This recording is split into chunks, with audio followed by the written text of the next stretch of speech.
नमस्कार। आपका अखबार के इस अंक में आपका स्वागत है। मैं हूं प्रदीप सिंह।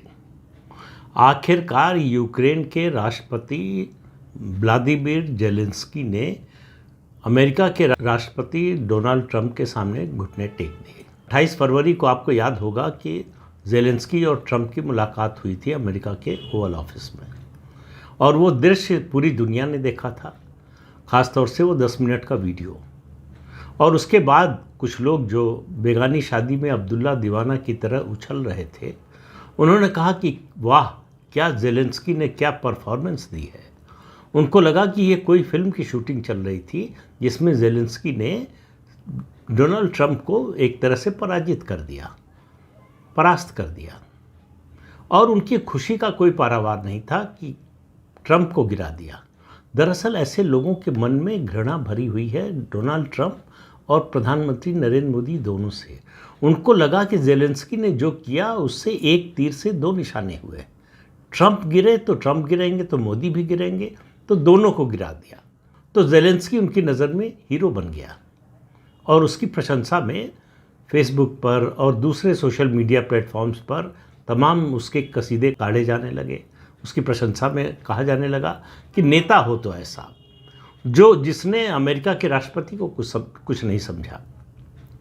और उसके बरक्स रखकर दिखाने की कोशिश हुई कि प्रधानमंत्री मोदी तो डर गए, डरपोक है, तमाम तरह की बातें कही गई।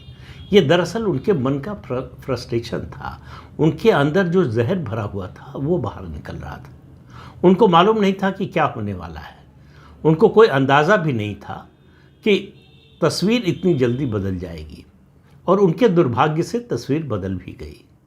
मंगलवार को ज़ेलेंस्की ने घुटने टेक दिए।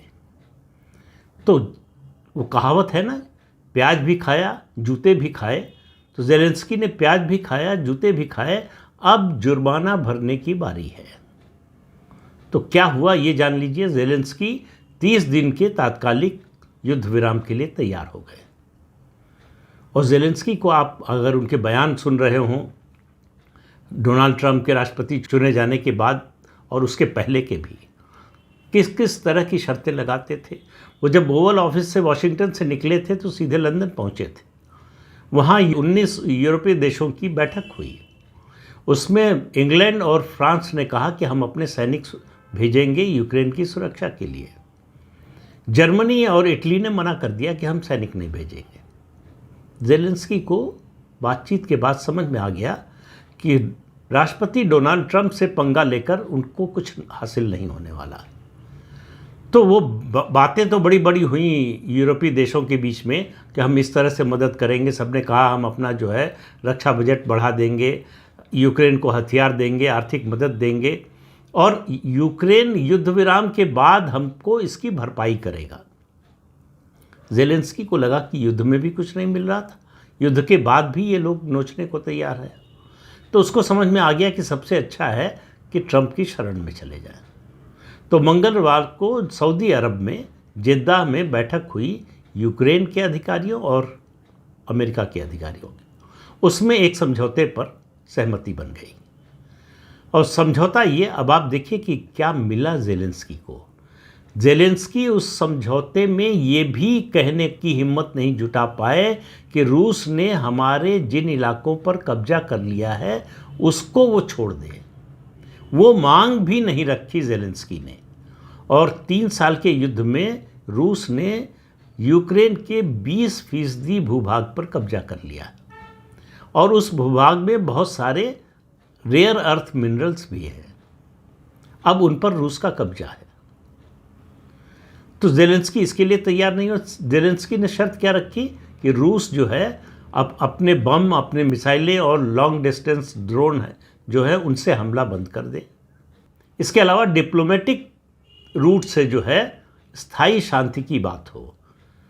यूक्रेन बार बार ये कहता रहा है कि हम संधि इसलिए नहीं करेंगे कि उस संधि का कोई मतलब नहीं है। इससे पहले 30 बार संधि हो चुकी है और वो कभी कारगर नहीं हुई। तो अमेरिका हमारी सुरक्षा की गारंटी ले, उसके बदले में हम अपनी रेयर अर्थ मिनरल्स जो हैं उनका जो भंडार है वो अमेरिका के लिए खोल देंगे। डोनाल्ड ट्रंप ने कहा कि ये सब नहीं चलेगा, वो तो हम लेंगे ही। वो हमने अभी तक जो दिया है हथियार और आर्थिक सहायता, उसके बदले में लेंगे, और भविष्य में जो देंगे उसके बदले में लेंगे।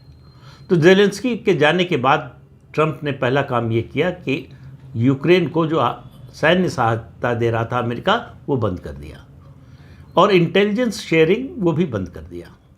ज़ेलेंस्की को समझ में आ गया, वो ज़मीन पर आ गए कि अब जो है रूस की मार से तो अभी किसी तरह से सर्वाइव कर रहे हैं, अमेरिका की मार अगर ट्रंप की मार होगी तो वो सर्वाइव भी नहीं कर पाएंगे, और उनको यूरोपियन देश बचा नहीं पाएंगे। यूरोपियन देश जो नेटो के जरिए अपनी सुरक्षा के लिए रूस पर निर्भर है, वो यूक्रेन की सुरक्षा क्या करेंगे।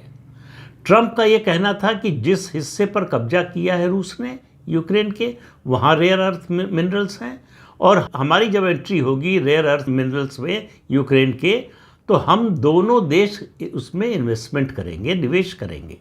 तो हमारे निवेश का मतलब ही है कि आपकी सुरक्षा, आपकी सुरक्षा की स्वतः गारंटी हो जाएगी, क्योंकि हमारा पैसा लगा है। इसके अलावा किसी तरह की गारंटी सुरक्षा की देने को तैयार नहीं है। यूक्रेन को चुपचाप ये मानना पड़ा। अब अमेरिका ने और राष्ट्रपति डोनाल्ड ट्रंप ने कहा है ये प्रस्ताव रूस को और रूस के राष्ट्रपति व्लादिमीर पुतिन को भेजा जाएगा, वो तय करेंगे कि उनको ये मंजूर है कि नहीं। अमेरिका ने उम्मीद जताई है कि जल्दी से जल्दी रूस इस पर हाँ कर देगा, इस पर सहमति जताएगा, क्योंकि रूस को खोने के लिए कुछ नहीं है। इस 3 साल के युद्ध में रूस की आर्थिक स्थिति खराब हुई है, उसकी सैन्य स्थिति खराब हुई है, दोनों देशों के लाखों सैनिक और नागरिक मारे गए, तबाही हुई है बड़े पैमाने पर, रूस में भी और यूक्रेन में ज़्यादा हुई है। अब रूस और यूक्रेन में दोनों जगह जो है वो फिर से पुनर्निर्माण का काम शुरू होगा। तो यूरोप के देशों को नज़र आ रहा है अवसर कि इस पुनर्निर्माण का जो ठेका होगा वो अंतर्राष्ट्रीय कंपनियों को मिलेगा, उसमें यूरोप की कंपनियां बड़ा ठेका लेने में कामयाब होंगी। तो उनको युद्ध में भी फ़ायदा था कि अपना हथियार बेचेंगे, और अब शांति में भी फ़ायदा है। लेकिन सवाल ये है कि रूस और यूक्रेन को क्या मिला। रूस को जो मिला 20% यूक्रेन का हिस्सा मिल गया। क्राइमिया जिसको उसने पहले ही मिला लिया था, वो अब रूस के हिस्से में चला गया। इसके अलावा उस इलाके की रेयर अर्थ मिनरल्स जो है वो रूस के कब्जे में आ गई। दूसरी चीज़ जो रूस को मिली कि अब यूक्रेन नेटो का हिस्सा नहीं बनेगा। सवाल ये है कि यूक्रेन को क्या मिला। नेटो का हिस्सा नहीं बनेंगे, अमेरिका सुरक्षा की कोई लिखित गारंटी नहीं देगा, जिस हिस्से पर रूस ने कब्जा कर लिया वो वापस नहीं मिलेगा। तो 2 शर्तों के अलावा तीसरी शर्त जो इस संधि में रखी है ज़ेलेंस्की ने कि हमारे जो बंदी हैं सैनिक और गैर सैनिक, उनको रिहा किया जाए। तो जाहिर है कि वो हो जाए, ये कोई बड़ी बात नहीं है। तो इसमें अमेरिका और रूस यानी ट्रंप और पुतिन दोनों के लिए विन विन सिचुएशन है। व्लादिमीर पुतिन जो रूस के राष्ट्रपति हैं, वो एक फेस सेविंग डिवाइस खोज रहे थे कि किसी तरह से इस युद्ध से निकलने का अवसर मिले। युद्ध से निकलने का अवसर का मतलब है अगर संधि हो जाती है, युद्ध विराम हो जाता है, तो रूस पर से सैंक्शंस हटने लगेंगे। रूस अपना कच्चा तेल अंतर्राष्ट्रीय बाजार में बेच सकेगा। रूस दुनिया का दूसरा या तीसरा सबसे बड़ा कच्चा तेल उत्पादक देश है। उसका कच्चा तेल अगर दुनिया भर में बिकने लगेगा, अभी जो है केवल चीन और भारत खरीद रहे थे, भारत के रास्ते से ज़रूर यूरोप के कई देश खरीद रहे थे। ये भारत में कच्चा तेल आता था सस्ते दाम पर, यहाँ से रिफाइन होकर यूरोप के कई देशों को जाता था। लेकिन यूरोप के देशों को कच्चे तेल के साथ साथ गैस की बड़ी ज़रूरत रहती है।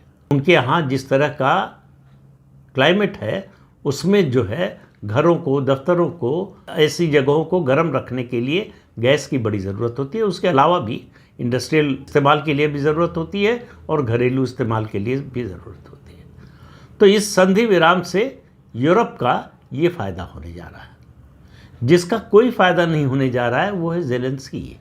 ज़ेलेंस्की से यूक्रेन के लोगों को पूछना चाहिए कि भैया 3 साल तक हमको मरवाते रहे, हमारी जान जाती रही, इतना हथियार ख़त्म हो गए, इतने हथियार हमको लेने पड़े जिसकी कीमत हमको भविष्य में चुकानी पड़ेगी। अभी तो चुकानी ही पड़ेगी, भविष्य में अगली पीढ़ियां भी चुकाएंगी उसकी कीमत।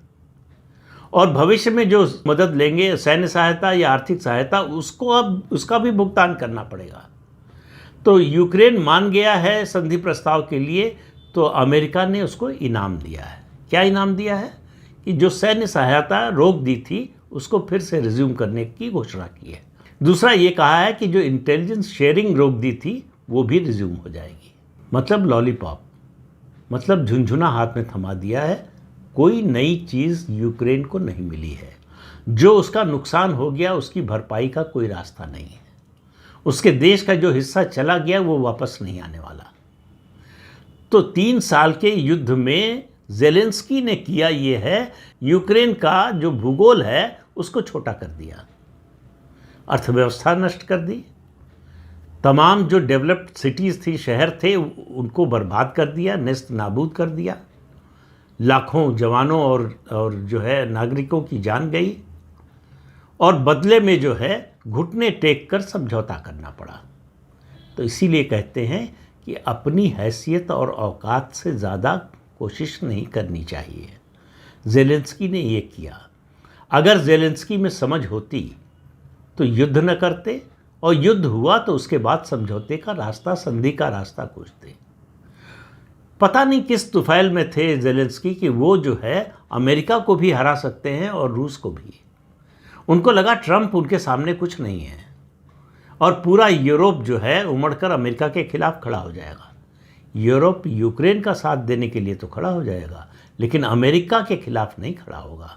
उसको मालूम है कि इसकी कितनी बड़ी कीमत चुकानी पड़ सकती है। तो 3 साल से जो युद्ध चल रहा था रूस और यूक्रेन के बीच में, उसके खत्म होने की संभावना है। इसका असर आप समझिए केवल रूस और यूक्रेन पर या अमेरिका यूरोप पर ही नहीं, पूरी दुनिया पर और पूरी दुनिया की अर्थव्यवस्था पर पड़ेगा। यूक्रेन का गेहूं दुनिया के बाजार में आएगा, उससे गेहूं के दाम, अनाज के दाम गिरेंगे। भारत के लिए बहुत बड़ी मुश्किल हो रही थी, क्योंकि हम बड़ी मात्रा में सनफ्लावर और फर्टिलाइज़र यूक्रेन से इंपोर्ट करते थे। यूक्रेन से ये इंपोर्ट बंद होने के कारण फर्टिलाइज़र सब्सिडी जो है वो आसमान पर जा रही थी। हमको बहुत ज़्यादा खर्च करना पड़ रहा था।